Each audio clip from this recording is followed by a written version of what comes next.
Hi friends, welcome to our channel కమ్మనైన రుచులు. నేను ఇవాళ క్యాప్సికమ్తో ఒంటికి చలువ చేసి మంచి టేస్టీగా ఉండే కర్రీ రెసిపీని చూపించబోతున్నాను. తక్కువ రైస్లోకి ఎక్కువ కర్రీ తినాలనుకునే వాళ్ళకైనా, లేదా వైట్ రైస్తో పాటు రోటీ పుల్కా చపాతీలో కలిపి ఒకే కర్రీ సూట్ అయ్యే విధంగా చేసుకోవాలనుకున్నప్పుడైనా ఈ కర్రీ బెస్ట్ చాయిస్ అండి. టేస్ట్ అయితే సూపర్గా ఉంటుంది.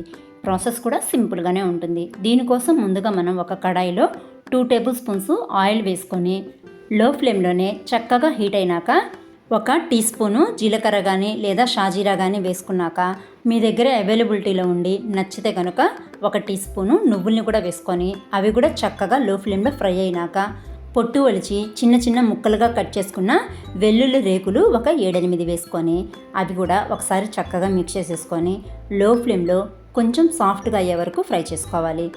నేను చూపించబోయే ఈ క్యాప్సికమ్ కర్రీని, క్యాప్సికమ్ అంటే అస్సలు ఇష్టపడని వాళ్ళు కూడా చాలా ఇష్టంగా తింటారు.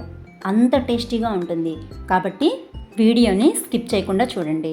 ఇప్పుడు 1 రెమ్మ కరివేపాకు కూడా వేసేసి చక్కగా మిక్స్ చేసేసుకున్నాక పొడవుగా కట్ చేసి పెట్టుకున్న 2 పెద్ద సైజు ఉల్లిపాయలని వేసుకోండి. ఈ రెసిపీలోకి మనం తీసుకునే ఉల్లిపాయ ముక్కలు కానీ లేదా క్యాప్సికమ్ ముక్కలు కానీ ఖచ్చితంగా సన్నగా పొడవుగా ఉండాలి.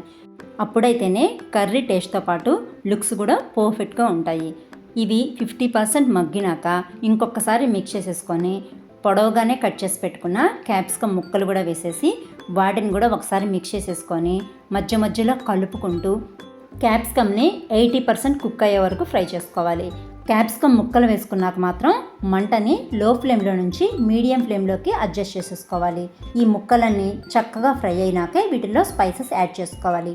క్యాప్సికమ్ని అస్సలు ఇష్టపడని వాళ్ళు కూడా నేను చూపించే ప్రాసెస్లో క్యాప్సికమ్ కర్రీ ట్రై చేశారంటే తప్పకుండా రోజు తినేదానికన్నా 4 ముద్దలు ఎక్కువగానే తింటారు. కాబట్టి నెక్స్ట్ టైం క్యాప్సికమ్తో కర్రీ చేసేటప్పుడు ఇలా ఖచ్చితంగా ట్రై చేయండి. ఇప్పుడు ఈ మగ్గిపోయిన క్యాప్సికంలో రుచికి సరిపడా ఉప్పు, కారంతో పాటు చిటికెడంత పసుపు, కంపల్సరీగా 1 టేబుల్ స్పూను శనగపిండి వేసుకోవాలి. ఇప్పుడు మనం యాడ్ చేసుకున్న స్పైసెస్ అన్నీ క్యాప్సికమ్కి పట్టి శనగపిండిలోని పచ్చి వాసనంతా పోయే వరకు చక్కగా ఫ్లేమ్ని మీడియంలోనే ఉంచి ఫ్రై చేసేసుకోవాలి. ఇది ఇలా చక్కగా మిక్స్ అయిపోయినాక మీ దగ్గర అవైలబిలిటీలో ఉంటే కసూరి మేతిని కాస్త క్రష్ చేసుకొని తీసుకోండి. కసూరి మేతి అవైలబిలిటీలో లేకపోతే స్కిప్ చేసేసి కర్రీ దించే ముందుగా కొత్తిమీర తరుగు వేసుకున్నా సరిపోతుంది. ఇప్పుడు దీన్ని ఒకసారి చక్కగా మిక్స్ చేసేసుకొని ఉండలు ఏమీ లేకుండా బ్లెండ్ చేసి పెట్టుకున్న కమ్మటి పెరుగు 1 కప్పుని యాడ్ చేసుకోవాలి. ఖచ్చితంగా చెప్తున్నానండి, పెరుగు ఫ్రెష్గా ఉండాలి. పుల్లటి పెరుగు అస్సలు సెట్ అవ్వదు.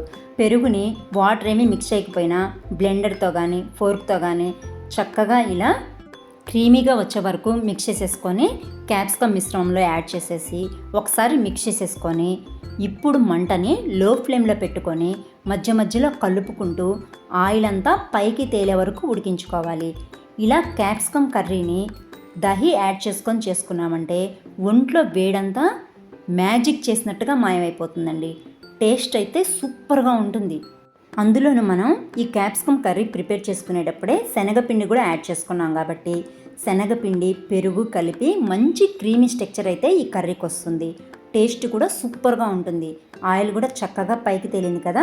ఇప్పుడు మరొకసారి మిక్స్ చేసేసుకొని మంటని 2 మినిట్స్ పాటు మీడియం ఫ్లేమ్లో ఉంచేసి స్టవ్ ఆఫ్ చేసేసి వేడి వేడిగా రైస్లోకి కానీ రోటీ పుల్కా చపాతీలోకి కానీ సర్వ్ చేసుకున్నామంటే మంచి టేస్టీగా క్రీమీగా ఉండే క్యాప్సికమ్ దహీ కర్రీ తయారైపోతుంది. టేస్ట్ అయితే సూపర్గా ఉంటుంది.